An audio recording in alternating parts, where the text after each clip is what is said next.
அவர் வந்து ரொம்ப சாம் lover boy. Hi friends, வணக்கம். பிக் பாஸ்னுடைய செகண்ட், தேர்டு, ஃபோர்த் இந்த 3 ப்ரோமோவும் இந்த ஒரு வீடியோவிலேயே பார்த்துடலாம். வாங்க வீடியோக்குள்ளே போகலாம். வீடியோக்குள்ளே போகிறதுக்கு முன்னாடி மக்களே நம்ம சேனலை கொஞ்சம் சப்ஸ்கிரைப் பண்ணுங்கள், லைக் அண்ட் ஷேர் பண்ணுங்கள். வாங்க வீடியோக்குள்ளே போகலாம். இந்த ப்ரோமோவில், செகண்ட் ப்ரோமோவில் விஜய் சேதுபதி தெரியாதனமாக கேட்டாரான்னு தெரியல. பார்வதி ஏன் இவ்வளோ பொங்குறாங்க, அது என்னங்க அவ்வளோ ஆட்டிடியூடு? விஜய் சேதுபதிக்கிட்டே இவ்வளோ ஆட்டிடியூடுனா கண்டஸ்டன்ட்லாம் எப்படி பண்ணியிருப்பாங்க? ஒரு எக்ஸாம்பிள் இது தாங்க. விஜய் சேதுபதி இருக்கிறார் ஆப்போசிட்டில், அது எப்படி ஆட்டிடியூடாக இருக்காங்க பார்த்தீங்களா? அவர் சாமு, அவர் தான் அழகு, எவ்வளோ ஆட்டிடியூடு. இவங்களெல்லாம் வந்து கேமர்னு சொல்லிட்டு சில சொம்புங்கெல்லாம் சுற்றிட்டு இருக்காங்க. பார்வை பற்றி எதனா சொன்னாக்கா எல்லாம் கண்ணியை கொண்டு வந்து ஜாயின் பண்ணுறாங்க. இந்த ஆட்டிடியூடுக்கு அதெல்லாம் என்ன பதில்? இந்த ஆட்டிடியூடுக்கெல்லாம் என்ன பதில வச்சுன்னு இருக்காங்க சொல்லுங்க பார்க்கலாம். விஜய் சேதுபதி ஒரு கேள்வி கேட்குறாரு, யார் யார் ஃபேமிலி வந்து போன பிறகு இவங்களுக்கெல்லாம் வந்து உங்களுடைய நடவடிக்கையிலே மாறிடுச்சு அப்படின்ற ஒரு கேள்வி கேட்குறாரு. அதுக்கு கமருதீன் சொல்கிறாப்புல, பார்வதி மாறிட்டாங்க, நாங்கள் வந்து அந்த ரிலேஷன்ஷிப்லேருந்து கொஞ்சம் ஒதுங்கி நிற்கிறோம் அப்படின்னு அவருடைய பாயிண்ட்டை வந்து பதிவு பண்ணுறாரு. அதுக்கு இந்த அம்மா என்ன ஆட்டிடியூட் பார்த்தீங்களா, இவ்வளோ கேவலமான ஆட்டிடியூட்லாம் வச்சுக்கின்னு இவங்களுக்கெல்லாம் சப்போர்ட் பண்ணிக்கிறாங்க. இது 3வது ப்ரோமோங்க. 3வது ப்ரோமோவில் பார்வதி கிட்ட கேள்வி கேட்குறாங்க. பார்வதியை வேலை வாங்க வேண்டியது தான் உங்கள் வேலை, கமருதீன்கிட்ட சொல்கிறாப்புல, நீங்களே அதை வேலையை போய் செய்யலாமா அப்படின்னு கேட்குறாப்புல. அது பார்வதியை ஒத்துக்கிறாங்க. நான் பண்ண மாட்டேன் சார், லேட்டாக பண்ணுவேன் சார், சொன்னால் உடனே பண்ண மாட்டேன் சார், அப்படிலாம் சொன்ன உடனே பண்ணிட்டேன்னா நான்லாம் எப்படி சார், என் கெத்து என்னதான் சார் ஆகுறது அப்படின்ற மாதிரி என்னை வழக்கம் போல் ஒரு கெத்து காட்டுறாங்க. நான் முரண்டு பிடிக்கிறேன் ஒத்துக்கின பிறகு பார்வதி சொம்பு தூக்குறாங்களே பாருங்க, பார்வதியை ஒத்துக்கிறாங்க. நான் முரண்டு பிடிக்கிறேன்னா, நான் வேலை அவ்வளோ சீக்கிரம் செய்ய மாட்டேன்னா அவங்களே ஒத்துக்கிறாங்களே. அதுக்கப்புறம் எப்படி நீங்கள் பார்வதிக்கு இவ்வளோ சொம்பு தூக்குறீங்க?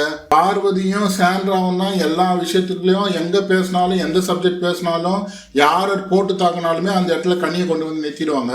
பார்வதி சொம்புகளாக சில பேர் இருக்கிறாங்க, பார்வதிக்கு சப்போர்ட் பண்ணிக்கிறேன், ஜிங்ஜாக் அடிச்சுக்கின்னு. ஏப்பா பார்வதி எவ்வளோ கேவலமாக கேம் விளையாடிக்கிறாங்க, அதெல்லாம் உங்களுக்கு கண்ணுக்கு தெரியவே இல்லையா? எவ்வளவு கேவலமான விளையாட்டு விளையாடிட்டு இருக்காங்க.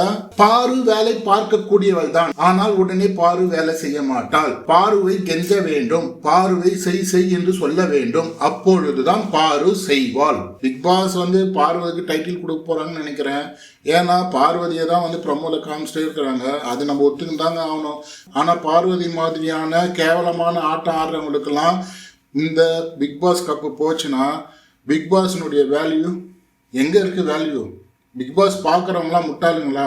அடுத்த சீசன்லாம் என்ன தெரியுங்களா? பிக் பாஸை மதிக்கக்கூடாது, பிக் பாஸ் பேசுறதுக்கெல்லாம் ஆப்போசிட்டாக பேசணும். ஸோ இப்படிப்பட்ட இருக்கிறவங்க தான். ரெண்டாவது என்ன தெரியுங்களா? பிக் பாஸில் எந்த வீடியோவும் செய்யக்கூடாது, பிக் பாஸ்க்கு மரியாதை கொடுக்கக்கூடாது. அப்படி இருக்கிறவங்க டைட்டில் வின் பண்ணலாம் அப்படின்ற மாதிரி போயிடும். பிக் பாஸ் அவருடைய மரியாதையை அவர் காப்பாற்றிக்கிறாரா, இல்லை இந்த மாதிரி கேவலமான ஆடுறவங்களுக்கு தான் நாங்கள்லாம் வந்து பிக் பாஸ் கப்பை கொடுப்போம் அப்படின்னு சொல்லிட்டு பிக் பாஸ் கப்பை கொடுக்குறாங்களா? விஜய் சேதுபதி இன்னொன்று சொல்கிறாரு, நீங்கள் ஆர்குமெண்ட் பண்ணுறீங்க, நீங்கள் தோற்று தான் போவீங்க அப்படின்ற மாதிரிலாம் சொல்கிறாரு. ஒருவேளை தோற்றுருவாங்களோ? தோத்துட்டா எனக்கு இருக்கிற சந்தோஷம் அவ்வளோ சந்தோஷங்க. அதாவது 4வது ப்ரோமோவில் ஒரு கேள்வி கேட்குறாப்புல, ஃபேமிலிஸ் எல்லாம் வந்தாங்க இல்லையா, அவங்களாம் வந்து கண்டஸ்டண்டாக வந்தால் யார் வரலாம் அப்படின்ற மாதிரி கேட்குறாங்க. சாண்டா சொல்கிறாங்க வினோத் ஒய்ஃப் வரலாமா? பாக்கியா என்ன பேசுனாங்க?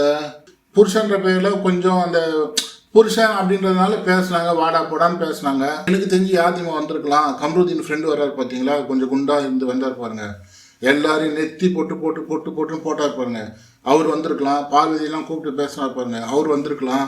அப்புறமா கனி அவங்க சிஸ்டர் வந்திருக்கலாம், அமித் அவங்க ஒய்ஃப் வந்திருக்கலாம். கனி சொல்லுவாங்க, கரெக்டாக சொல்லுவாங்க, கனி அவங்க கரெக்டாக ஜட்ஜ்மெண்ட் பண்ணுவாங்க, அமித் ஒய்ஃப் வந்திருக்கலான்ட்டு. ரெண்டாவது வந்து கமருதீனுக்கு மாமியாரை வந்து சப்போர்ட் பண்ணுறாப்புல, இப்போவே மாமியாருக்கு வந்து பூஜா தூக்குறாரு என்னன்னு தெரியல. மாமியார் வந்து பார்வதியோட அம்மா வந்திருக்கலாமா? பார்வதி வந்து 100 நாளாவது ஓடிச்சு. பார்வதி அவங்க அம்மாலாம் வந்து என்னன்னா 10 நாள்லேயே முடிஞ்சிட்டு இருக்கோம். பார்வதி அம்மா வந்து தான் நல்லா இருந்துருக்கு. அது யார் சொல்லுது பாரு? ஐயோ சபரி, உன்னெல்லாம் எங்கே வச்சு இடிக்கிறதுன்னு தெரியல. இந்த செங்கல் இருக்கு தெரியுமா, செங்கல், அது எட்டு மூஞ்சி மேலே உருன்னு தேய்ச்சிடலாம் போல இருக்குது. நீ பேசுகிற ஒரு பேச்சும் கரெக்ட். கனி சொன்னது கரெக்ட். அமித்தோட ஒய்ஃப் வந்திருக்கலாம், ஃபர்ஸ்ட் கிளாஸாக பேசுகிறாங்க, ஃபர்ஸ்ட் கிளாஸாக எல்லாரை பற்றியும் அனலைஸ் பண்ணுறாங்க. ஆனால் இன்னும் ஒன்றுங்க, வெளியிலேருந்து இப்போ என்ன விட்டால் கூட போயிட்டு நான் அப்படி தாங்க பேசுவேன். உங்களை யாருன்னா ஒருத்தர் உள்ளே விட்டால் கூட நீங்களாம் போய் எல்லாம் இப்படி தான் பேசுவீங்க. ஏன்னா 80-85 நாள் நம்ம பார்த்துட்டோம் யார் எப்படின்னு நம்ம பண்ணுவோம். இன்னும் சொல்ல போனா யாருக்கும் இன்னும் சொல்ல போனா கரெக்டா இருக்கும். சுபிக்ஷாவோட அப்பா இல்ல சுபிக்ஷாவோட தம்பி டைரக்டா கேட்டாப்லையா, சாண்ட்ராவை டைரக்டா கேட்டாப்லையா, நீங்க வந்து எங்க அக்காவுக்கு இந்த மாதிரி பேசுனீங்கன்னு சொல்லிட்டு. அதே போல அவங்க அப்பா சொன்னார் இல்லையா, ஏமா நீ என்னம்மா நீ என் பொண்ணாச்சே, வீரமான பொண்ணாச்சு, நீ என்னம்மா பண்ணிட்டு இருக்க அப்படின்னு கேட்டார். பார்த்தீங்களா, அவர் பண்ணிருக்கலாம், அவர் வந்திருக்கலாம். அதுக்கடுத்து காமெடி லைனுக்கு வந்துட்டாப்ல. அதாவது வந்து அமித்தோட பொண்ணு வந்து எல்லாருக்கும் ஒரு பேர் வச்சாங்களே, யார் யாருக்கு பேர் வச்சாங்க அப்படின்னும் போது பார்வதிக்கு வந்து ஏதோ பேர் வச்சிருக்காங்க, சீட்டிங் பாரு. அதை நான் பார்க்கல, சீட்டிங் பாரு ஏதோ சொல்லியிருக்காங்க போல இருக்கு. அதை வச்சு பார்வதியை கிண்டல் பண்ணிட்டு இருக்காங்க. குழந்தையும் ஒண்ணுமா, குழந்தை சொல்றதெல்லாம் பொய்யாவதுமா, எல்லாம் உண்மையாதமா இருக்கும்னு சொல்லிட்டு விஜய் சேதுபதி வந்து பார்வதியை கிண்டல் பண்றாரு. எப்போ பார்த்தாலும் விஜய் சேதுபதி வந்து பார்வதியை டார்கெட் பண்றாங்கன்னு சொல்றாங்க.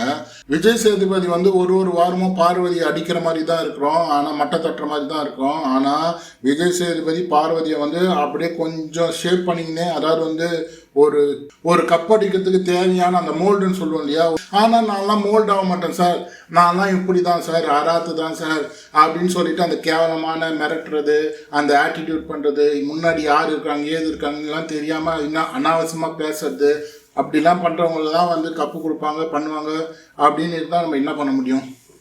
அவங்க ஒத்துக்க மாட்டாங்க. குழந்தையும் தெய்வம் ஒன்று தான். ஸோ மக்களே, 3 ப்ரோமோ ஒரே வீடியோவில் பார்த்துருக்குறோம். நம்ம சேனலை கொஞ்சம் சப்ஸ்கிரைப் பண்ணுங்கள், லைக் அண்ட் ஷேர் பண்ணுங்கள், கமெண்ட் பண்ணுங்கள். மக்களே சப்ஸ்கிரைப் பண்ணுங்கள்.